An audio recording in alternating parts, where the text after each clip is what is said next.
Logan, welcome to the show.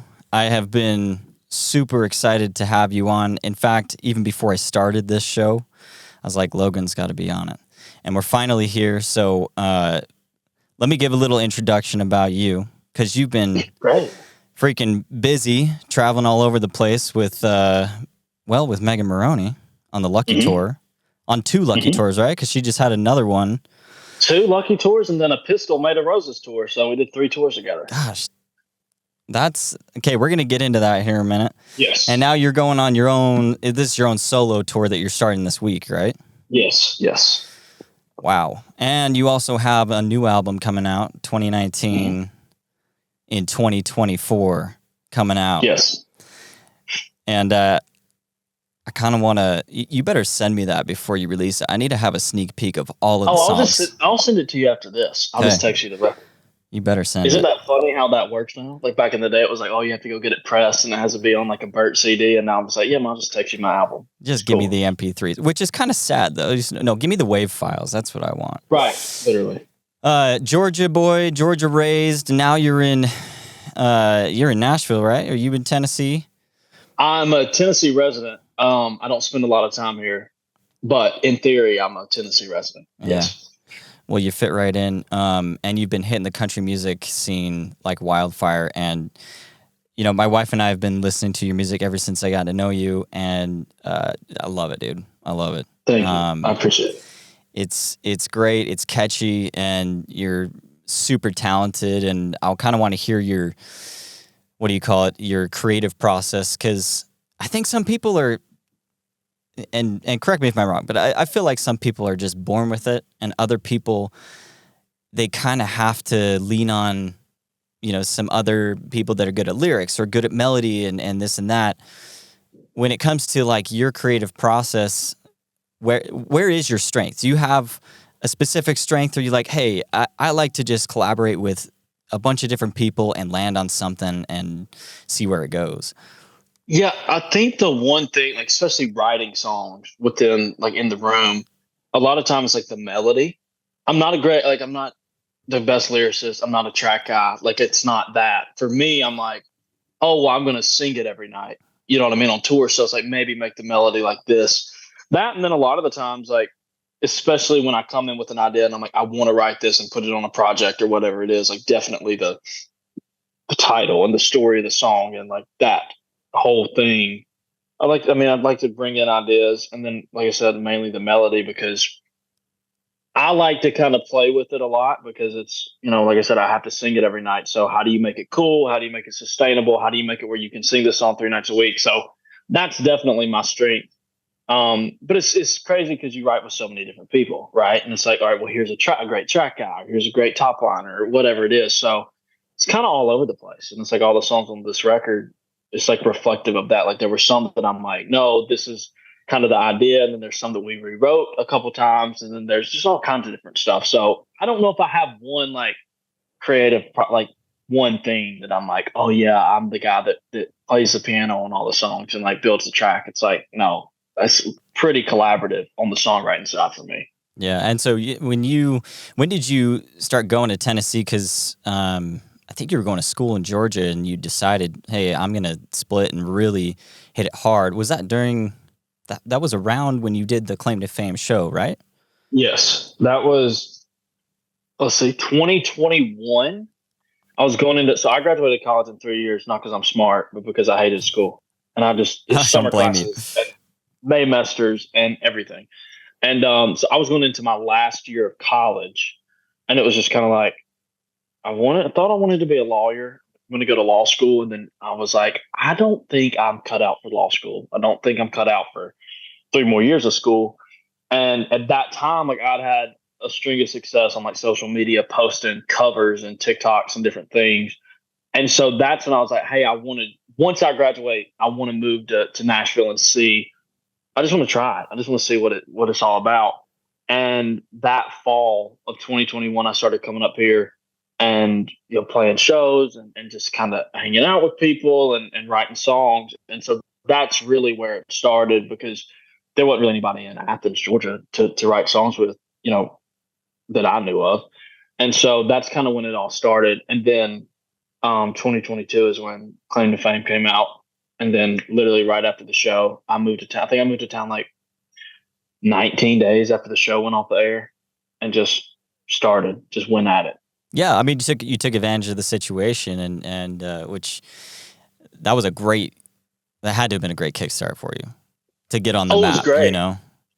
It was great because it was like I was playing bars and clubs, and God, I was playing any and everywhere that people would let me play. I mean, going into that last year of college, I'd saved up a bunch of money. I went to Guitar Center, and I like went up to the desk, and I'm like, I need all the things to play an acoustic show. And they looked at you like, do you know what you're talking about? I just need everything. Like, just give me it all. What do you have?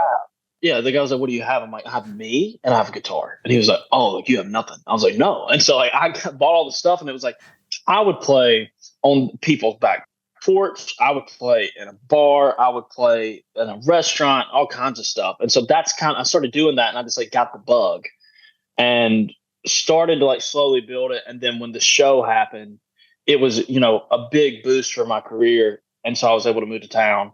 But like, it was always a thing that I'm like, I know I'm going to move to town and do music, and it's like I had songs written and I had songs recorded that like I put out, when the show was on and like after the show was on. So it was just like all about, like you said, kind of taking advantage of the opportunity that it, kind of fell in my lap of like, here's this show, and we were on the first season. So we had no idea. Like what it was going to do. Like, yeah, you went in blind, which is kind of scary. Like, yeah, for me, like when they reached out to me, I thought it was a scam to begin with, but they had all the content from the first season. So I was like, oh, it actually is real. But in your situation, you were probably like, is this even like a real thing? Like will it ruin my reputation? Like, I am going to not have to go to school for 4 weeks. Great. And then it was like, did it. And then I was like, this is phenomenal. This is great. And then, like I said, I didn't know, like we didn't know. And I didn't know. I just kind of, I mean, like you, I'm sure you did when you went on the shows, just be yourself, do your thing. And that happened. And then all of a sudden it was like, oh, like this is bigger than I thought it would be, and it was just always like music centered. I'm like, hey guys, like I'm a musician. And then so lucky that Megan Moroney asked to take me on tour. And just kind of everything kind of snowballed. In the right way, but I'm sure it also is. Look, you put in a lot of work and a lot of effort, and I don't think people realize, because people see the end result most of the time of like, oh, he's made it, he's big, he's already there, but they don't see all the little baby steps that you've taken to be there, and it took years and years, I'm sure, and putting out some songs that you're like, that was total crap, or you probably have 1,000 songs you haven't even released because they weren't any good. It's like there's so much to it that people don't see and realize. And yes, there might be a little bit of luck at getting this show, Claim to Fame, that came out of nowhere, which was just perfect timing for you. But it comes with a little bit of, a bit of effort on your part, I'm sure. Oh, for sure. Yeah. Oh, I tell people all the time, I'm like, I'm the most blessed person because of all the things I've been able to do so far in my career. But yes, there's been a lot of nights where you're like, am I supposed to be doing this? Or it's like you write a song and you're like, do I know how to write a song? And it's like, it just all kind of builds. But for sure, like that's 100% what it is. I mean, at some point were you thinking, I should go back and be a lawyer again? I don't know. No, I was like, I can't be a lawyer. I was like, I don't know. I took the practice LSAT. And when the score came back, it was like, you're not going to law school. I was like, cool. They're like, can you read? I'm like, well, probably not. No. Like, you gotta pick something else. I was like, oh, cool. Yeah, of course. So those of us that can't read, can't write, can't do math, I got a 17 on the ACT, and I'm terrible. I feel bad admitting that. We do music. That's what we do. I got a 19. It's like, it is what it is. It is what it is. So I got like a 1050 on my SAT, and I was like, all right, cool. So that's why I had to transfer into Georgia, because I'm like, I wasn't going to get there off the bat. You know what, Logan? You found something that you're good at, so don't worry about it. So your cousin, Jason Aldean, did he kind of know that you had this in you early on? Like, what was your guys' relationship like growing up? I mean, he's older than me by, I don't know, I really have no idea. I can't do math either or read. But when I was, his first like big like breakout hit was 2005. So I was 4 at the time. And so it was like, I was, in pre-K and kindergarten, like we would watch the ACMs or the CMAs or CMT awards. And it was like, he was there on the screen, and, he just got, he's one of the biggest stars that the format's ever seen. So it was like, that was all, I always got to see that.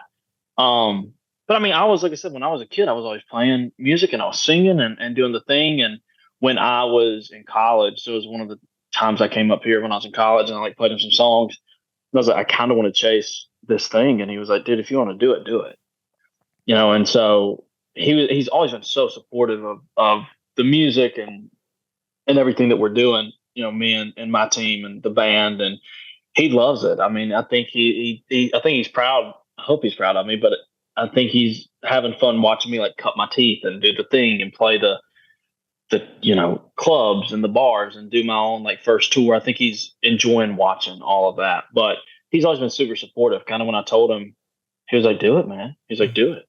And so he's always just been so great. And the thing I'd always tell people about Jason is like, the best thing that Jason does for me is like, when I call him and I need advice, he gives me advice. Or when I need like a career, I have a question about what do you do about this or whatever, he's always there to answer the phone. So that's been the greatest thing about having Jason.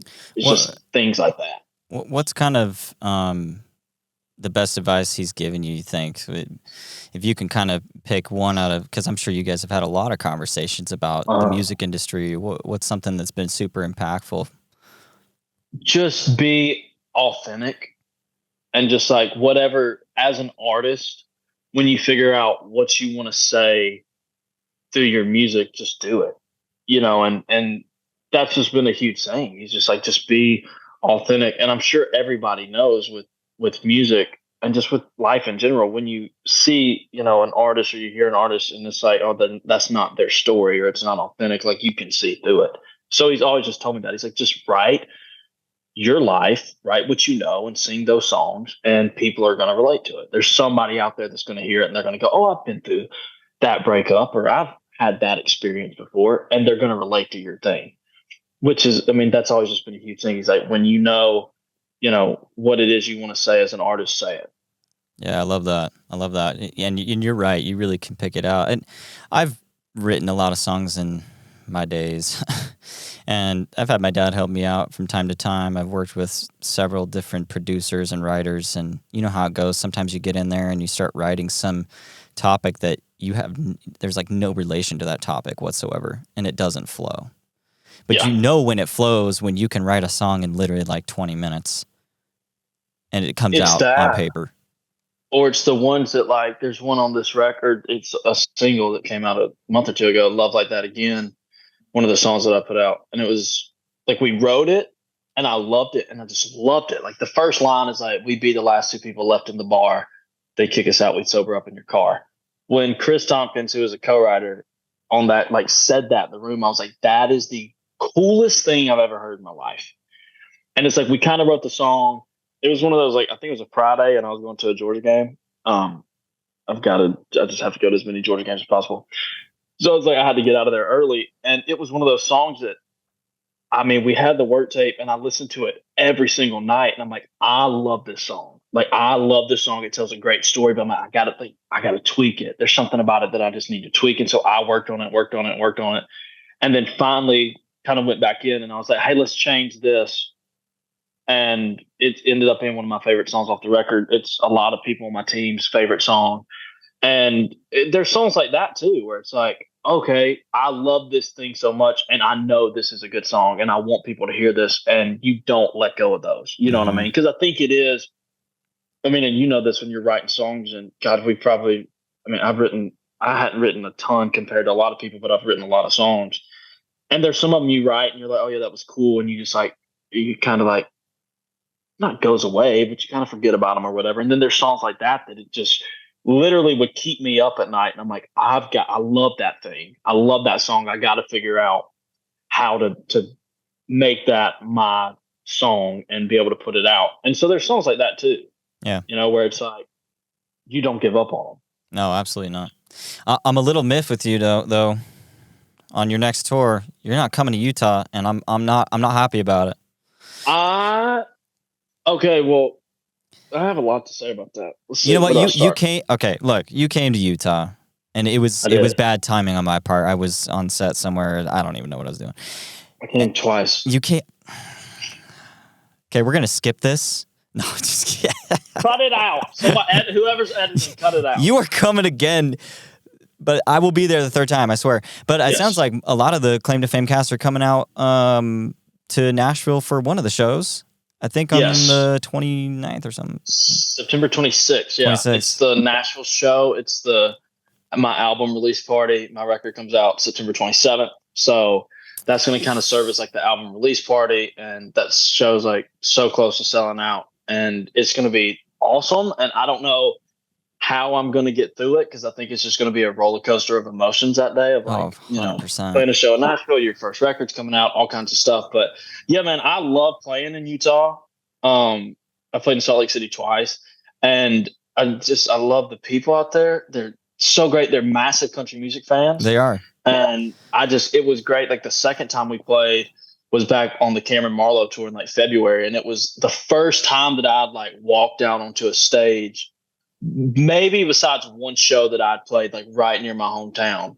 I mean, Utah and Georgia are not even close to each other. No. I mean, not even near each other. No. And I walked out on the stage, and it was like people were screaming the words to my songs, and people had signs, and like the meet and greet line was like an hour and a half long. And I was like, wait, what's then that going means on? You're coming back for sure. No, Utah is. Oh, for sure. Utah's a great scene. We actually just saw Luke Combs a few months ago here, and the crowd was incredibly amazing. Obviously, so he's just so talented. He played at Rice-Eccles Stadiums. It was sold out, and man, it was just wild. But speaking of which, who do you hang with, like in the music scene? Do you know Luke? Do you know Morgan Wallen? Like.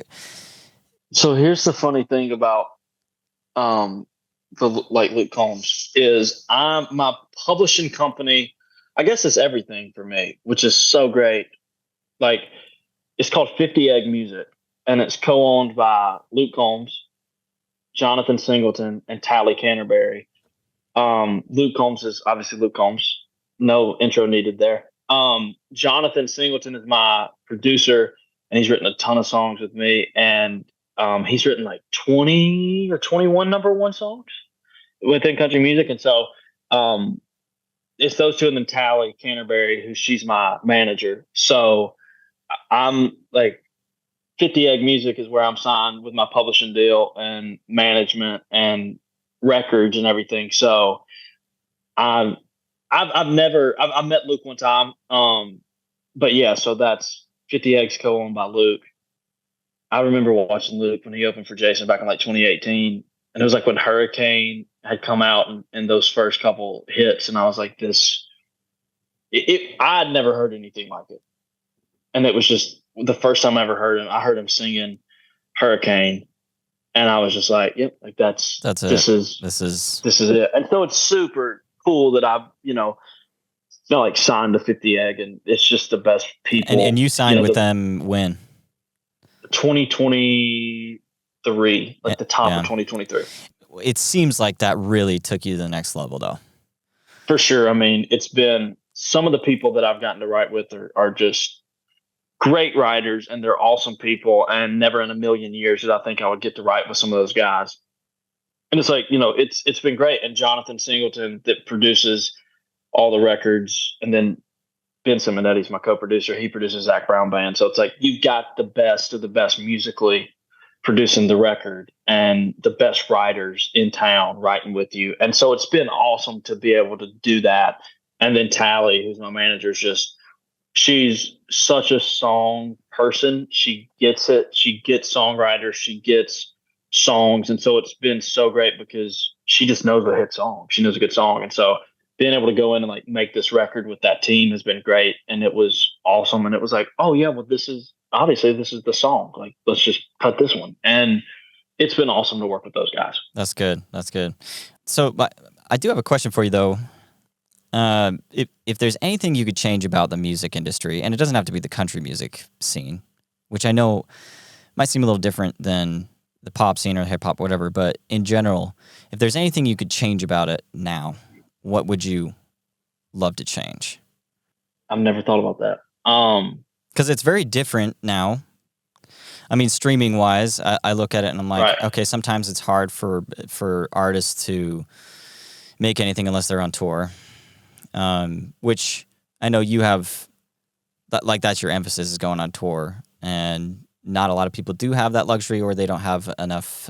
Maybe they don't even have the funding to do it or whatever. But yeah, which honestly, I think you've probably utilized a lot of the current technology to your aid, especially TikTok. Would you say TikTok helped you kind of catapult you as well? TikTok was the thing for me. And to answer your question, I've only been really in the music industry for 2 years. So I don't know, I don't come from the days where it was like, oh, the late 90s, early 2000s, and everything's changed with streaming and different stuff. That's just always been how I've operated, is off of, streaming and the different things.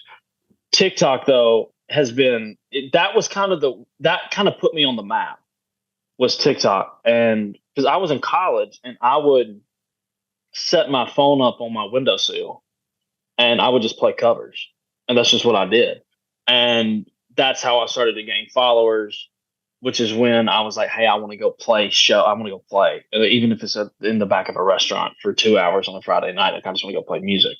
And so that TikTok definitely helped me. And it's been great. I mean, there's been so many great artists and songs that come from, something blowing up on TikTok or going viral. But I've utilized everything with social media because that's the world you have to do. Oh, totally. You know what I mean? It's like, and I love it. And it's sometimes a love-hate relationship, in my opinion. Like, oh yeah, no, I mean for sure. But there was a long time. For a long time, I don't know why, but I was just like, I was afraid to post my songs and post things content wise with my music on TikTok. I don't know why. I'm like, you spend all this time writing it and recording it, and you go show it to the world. And I just didn't. I don't know why, but I finally just started doing it, and it's been great. And it's got a huge turnover rate of like from somebody seeing a TikTok video with a certain sound to them actually going to a platform and streaming the song. I think it's the biggest one of all the social media platforms. And it's like I said, it's a great tool. It's a great tool. And, to go on TikTok live and sit there and talk for an hour and talk about upcoming shows and records and play unreleased songs. And then you actually go and you look at ticket sales and you go, oh, like I talked about that for an hour last night on a TikTok live. And now must have worked. 20 people bought a ticket to the show that I talked about. And so it works. Yeah. And I don't know anything different. So I love it. That's just the world that we just adapt to what is given to us, the tools that 100%. We're given, and we run with it. Who, if you could collaborate with anybody right now, who's like your dream collab? Adele. Really? And I've always said Adele. That would be amazing. A huge fan of Adele. I think I remember being like a kid, like 5th, 6th grade, and hearing that 21 record and like Someone Like You and all those songs. And I was like, I don't know what this just did to my brain, but it altered it for sure. Oh yeah. And I'm just a huge fan. And I think that she's one of the best vocalists of all time. In the country format, Chris Stapleton is just like, I think he's the coolest guy and he's got the coolest voice. And I remember hearing years ago, before even like Tennessee Whiskey and Parachute and all those songs came out on that first record, like hearing What Are You Listening To, which is one of my favorite songs of all time. Me and Megan actually covered that on this last tour every night. And so good. I just think he's a great songwriter and another one of the best vocalists of all time. And makes great records, and it's so much fun to listen to his stuff. And I want to see both of them live at some point soon. I would love to go see. Have you met Chris Stapleton? I've never met Chris Stapleton. I think he'd be somebody that if I met him, I would definitely get starstruck. I wouldn't know what to say. I'd just be like, he's the nicest guy. they're like, he's the nicest guy. Will come up to me, hey man, I'm Chris, and it's like we know, know. you know what I mean? Yeah. It's like, but I feel like I would not do well if I met Chris Stapleton or Adele. I think I would. I would probably be speechless. Yeah. No, we actually had the pleasure of doing a little duet on. I actually made it on your TikTok, Logan. We played Tennessee Whiskey and sang it together in Atlanta. It was beautiful. That was a fun weekend. That was a wild weekend. A wild weekend too, yeah, but fun. It was way fun. I hope I can make it out to Tennessee to your show. I really do. I've got 2 kids, Logan. I've got 2 kids, and they are a handful. We actually have a third on the way, and I guess I just... Oh, I didn't know that. You know what? The world doesn't know this, and I just announced that, so I hope my wife's okay with that. So. You could always cut it. You could always edit it out, but congratulations. That's awesome, I think I'll keep it. Yeah, we're excited. So we're going to be 3 deep, and so I make time when I can, and we're doing this right now in the midst of a pool party, so whatever. It's working. It's working. Okay, I got a question for you. Okay. What's up with Chili's? That was luxury dining from where I'm from. So, it's like you were good. You made good grades during the week, and you went to church on Sunday, and then you went to Chili's. And so and then when I got to college and had no money, we would cook hamburger helper or whatever, and drink like water with no ice in it because we couldn't afford ice. And then me and my friends would pile up and we go to Chili's and get like a skillet brownie and split it 6 ways. It's like everybody gets a bite of this, and and that was it. And it's morphed into something that I never thought it would, but I love Chili's. I'm a big fan. I go to Chili's often. I haven't been a lot, and you know what? I probably should give it another shot because it's been years. Do it. But yeah, I love Chili's. There's lots of Chili's in Georgia, but like I said, where I'm from a town of like 15,000 people, kind of in the middle of Georgia, and that was like fine dining for us was Chili's. So I'm like, I swear Logan's got some brand deal with Chili's or something going on, or even with Diet Coke. Like what you got something? My grandmother got me hooked on Diet Coke. I saw her yesterday, and I was talking to her about that. And I just always loved Diet Coke. It's always just hit different in a can. The best Diet Coke is a fountain Diet Coke. Second best is in a can. Fountain's always better. Fountain, anything's better, man. I know. Fountain, especially from a really dirty, bad gas station in the middle of nowhere, Tennessee. It's just like, I don't know what it is. I don't know what they put in it, but it's good. And I love it. Yeah, you probably could close your eyes and you would know if it was a Diet Coke or not to test it out. I've done that before, it's bad that I know that, but, I'm also not ashamed of that at all. That's okay. I actually would be able to do it because I'm a hardcore Coke fan. And even, honestly, the Mexican Coke in the glass bottle is phenomenal. So good with a lime. Like, that's my jam. My grandma does that. She's a little bougie. She goes to like a Sam's Club and gets like a 24 case of the glass bottle Diet Cokes. And I'm like, okay, big money. I love her. You can outspend everybody. I need to come and hang out with her. So do you hang out with Aldean a lot? Do you guys go on trips together? We go on, vacation together, once a year usually. And then, this year we played 2 festivals on the same day together. So that's been fun, getting to hang out and kind of do everything. But a lot of it, on the road a ton. He's on the road and touring, throughout the summer every year and doing festivals. And then this year I've been out on the road since January, and we'll be out till the middle of October. So it's like there's not a ton of time because somebody's always gone. But when we get to hang out, it's always fun. And we talk about just growing up in Georgia, and we talk about family, and we share stories and talk about music and play each other's songs and everything. So it's great, but we don't get to see each other a ton just because we're all gone, so much. All the time. Yeah. Do you ever find times you get to pull pranks on the guy or do funny stuff with him? I always wonder if you do these to like, because I've pulled pranks on my dad before, and it's funny to share and see him in vulnerable situations. I don't think I've ever pulled a prank on him. You probably should. I dressed up as him one time and pulled a prank on Megan. We used to sing She's Country on the first tour we did together, which is one of Jason's big hits. And the last show I came out dressed as him. I do need to pull a prank on him. I hope he doesn't listen to this because he'll probably be watching. But I don't think I've ever really pulled a prank. He's hilarious, so me and him, when we get together, we always bounce off each other and riff. But I don't think I've never pulled a prank on him. But I Is he need to think about it. is he like a dad joke kind of guy, or is he? No, well, a little bit because he's got kids, but no, he's funny. Like he's like very comedic, and he's a great. I think like any artist, I'm sure that you and your dad are the same way. Just like great storytellers, and Oh he's yeah. such a great storyteller in the way he sets up stories, and he's always got a great punchline. But yeah, he's a funny guy. But I've never done a prank. I need to pull a prank. Well, what's kind of on the horizon for you after this tour? I mean, obviously you got your head in the tour, but what's like the big dreams? I mean, after that. Well, immediately after tour, gonna do, you know, promoting the record, and then play some more festival dates in October, and then I'm gonna take a week. I'm gonna take a vacation. I need a You need to get vacation. out. We've been full speed ahead. I need, a day or two just to kind of sit. Where are you going? Probably Savannah, Georgia.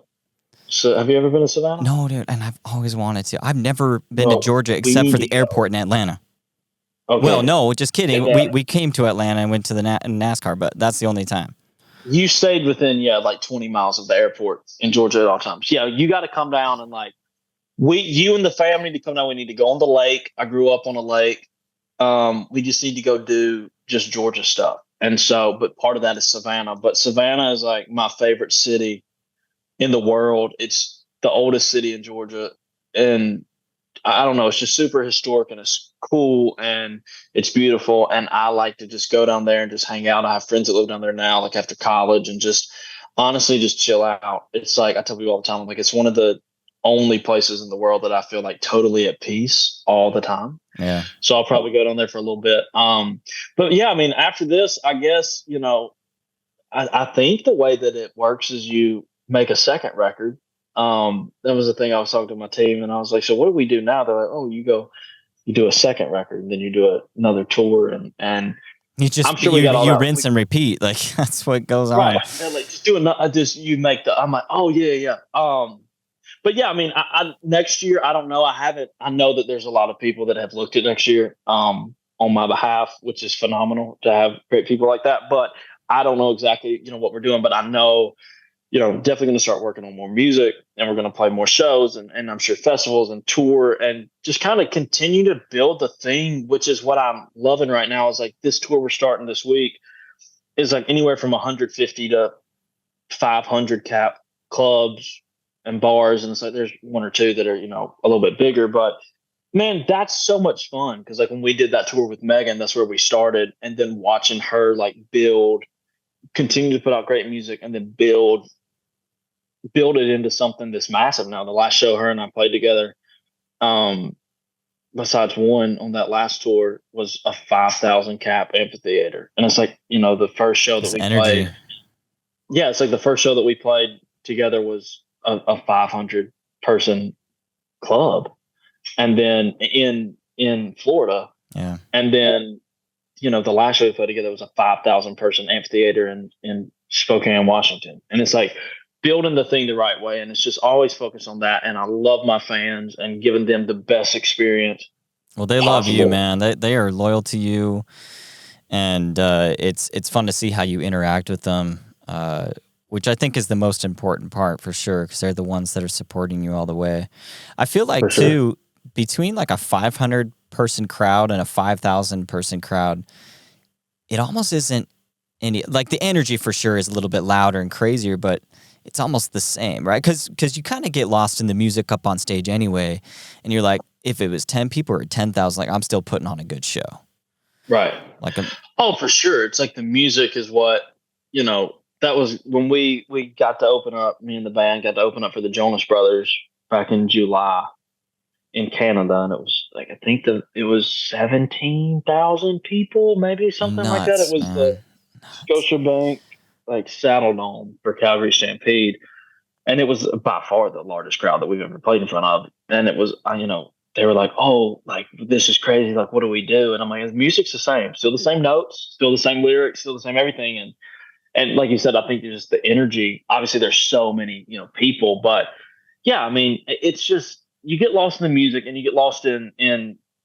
It doesn't matter, because I've played shows before where it's been 1,000 people and 100 people in the room knew who you were.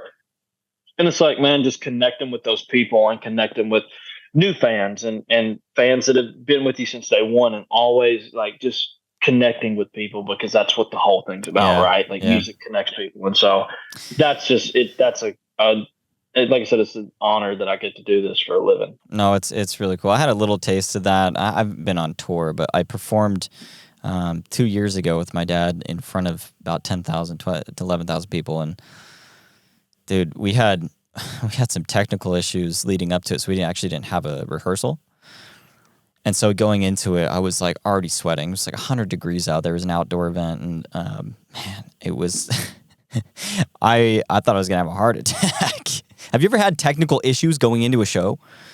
Oh, we've had technical. Oh yeah, you're just like, oh gosh, where were we playing this year? Oh, Carolina Country Music Fest, hottest show I've ever played in my life. It was like it was in Myrtle Beach in the middle of June, like hot to the point that like pedal boards were like burning people when they went to pick them up and melting, and it's like my in ears kept going in and out, and stuff it was so hot and everything was burning, and you're just like, okay, you got to just go with it. You know what I mean? You just yank your ears out and you walk out to the middle of the catwalk and you go, okay, I know that there's a little bit of a delay, so I need to sing like this, and you just do it, and it's crazy. Yeah. And you're just like, oh God, but you do it enough where, it's technology. Something but you have to be ready to pull something out of your butt of like a couple other songs that you probably didn't plan on doing in your set, or killing some time of like telling a couple jokes, like which you have.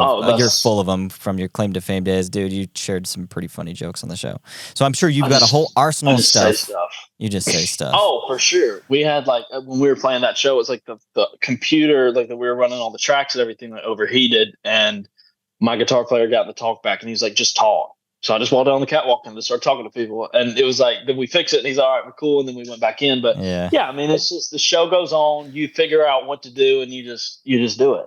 Speaking of your jokes, I need to hear some of these, because I remember one you said on Claim to Fame. It was like, I feel like a cat in a room full of rocking chairs or whatever. A long-tailed cat in a room full of rocking chairs, yeah.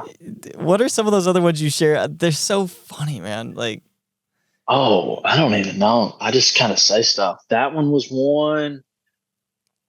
I don't even know. I would have to go back and watch and see. But I know there's a compilation somewhere. There is a compilation. I've seen it. ABC put out, it was like 2.5 minutes of me just talking, and I was. Where do you get all these from? Man, you just hear them growing up, like in the South. You just hear stuff. Like my grandma said that. Another one my grandma always says is like, God, this coffee's so strong it can stand up by itself. And you're like, what are you talking about? What do you mean? What does that mean? And there's so many things like that you're just like, oh yeah, and then but you just know them, you just hear them, yeah. But I think that's why people fell in love with you is you were so like yourself. And you still are, and kind of like what you're saying at the beginning of this show is like you really have to put yourself into it and be authentic and true to your. Yeah. And that's really why you shine. Yeah, you didn't win; you got second place, but I feel like you were the star of the show, 100%. I mean, I was so happy that Elsie won. She deserved it for sure. Favorite people in the whole world, and she's such a great friend and sister and mother and all the different things, and she's great, and I love just now being friends with her is great. But yeah, man, I thought I was going to get out the first episode. I think everybody did. And I was just like, I'm just going to go in here and play my songs and be myself. And then I looked up and I was like, they done messed around and let me get second place. They didn't let me be on TV this long. You know what? We all felt that way. I thought I was gone because I looked exactly like my dad, but nobody figured it out. Yeah, was when I saw you pop up on the screen, I was like, because my grandma's such a huge fan of your dad, I was like, and then I loved how it was just, what were the wrong guesses? Elton John was my favorite one. Elton John, there's Elvis Presley, Billy Idol randomly. I don't even know why. And all of those are great. Yeah, but a lot of people thought I was Elvis too. That was a name that was thrown around. And Well, I was you were lucky because hardly anybody had like deep knowledge of country music. right, which is phenomenal for me. But also, I did not have a deep knowledge of pop culture at the time, so I was just as blind. You know what? I didn't either, and I was a bit lucky. So anyway, well, dude, best of luck on your tour, and hope to see you very soon. And if we can get out there, it'd be awesome. And come on, we'll have to catch up again. So best of luck, Let's man. do it. It's good to see you. Okay, good to see you. Thanks, bud.